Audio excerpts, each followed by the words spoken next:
In this tutorial, I'm going to show you guys just some simple ways you can create texture in your drawings.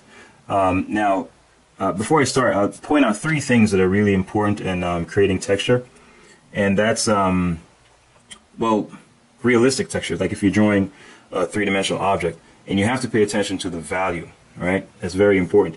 I see many drawings that have texture, but there's no sense of volume there. All right. Another one is repetition. I mean, textures are really created by things, a repeated pattern, all right? And of course, some variation as well. So repetition and variation, I should put that. Because you want to make it, you're repeating things, but also you want to create some variety so it looks, lifelike and not just uniform and robotic. And then edges. Edges are very important because it really helps to enhance the sense of realism, all right? So I just set up 4 cubes here, 6 cubes, 9 cubes here, and I'm just going to create different textures on them just so you can get an idea of how you go about doing it. Now I use cubes deliberately because this way you can see that how you deal with the different sides. So I'm assuming that, for example, we're having a light source that's coming from the front, like so, all right?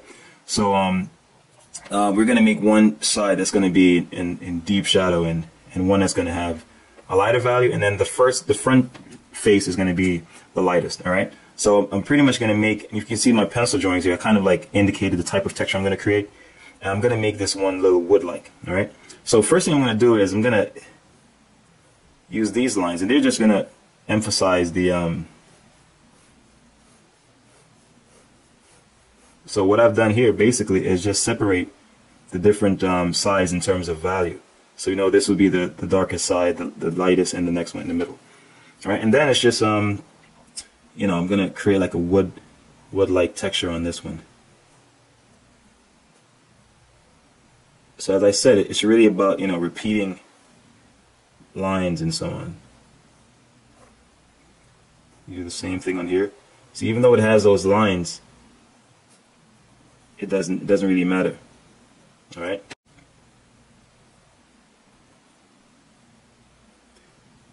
And as I said, with the edges, it's like this helps to create the illusion as well. Wood has those little splits in it, so on. So now it definitely looks like, a wooden block.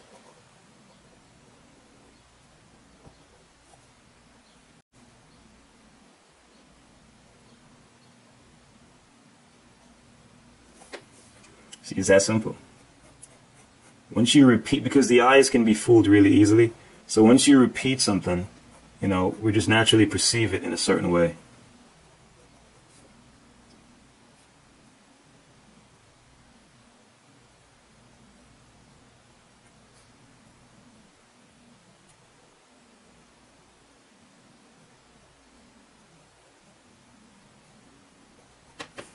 All right. I'm just using these little lines that we normally associate for wood or see in a tree or something like that. I'm going to make this one fur. Now with this, it's just really a matter of using short little strokes and creating a sort of a rhythm.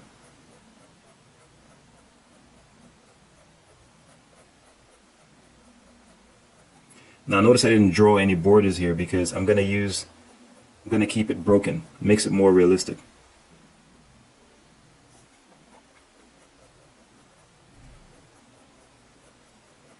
Of course, you can vary this in terms of the length. You can make some longer, you can make them,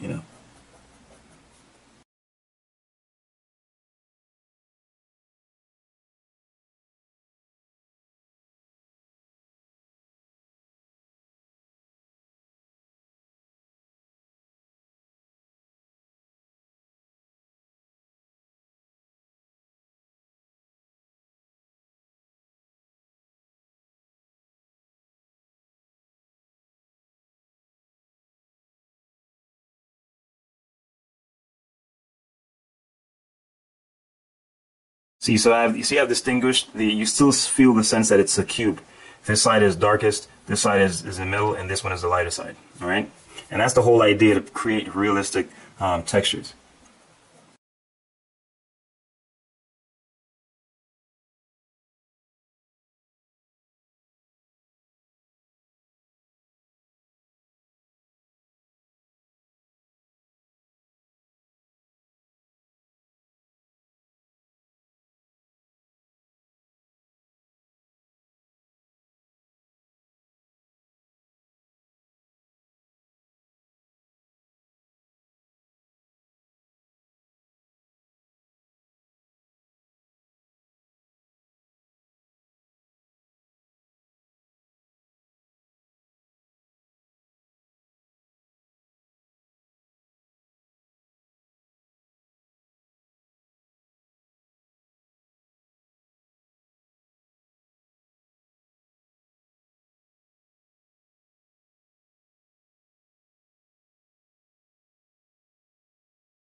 Oh, wow. And that's it.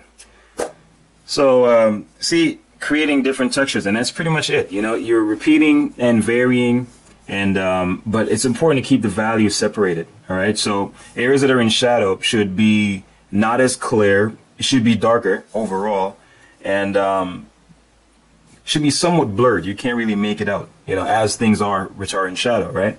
So and then you have the middle area, you know. So once you can make those three distinctions, it will appear volumetric, all right? And then it's just a matter of repeating, finding a pattern and just repeating it, but varying it a little bit here and there, you know, but repeating the same thing over and over. And then that's pretty much it.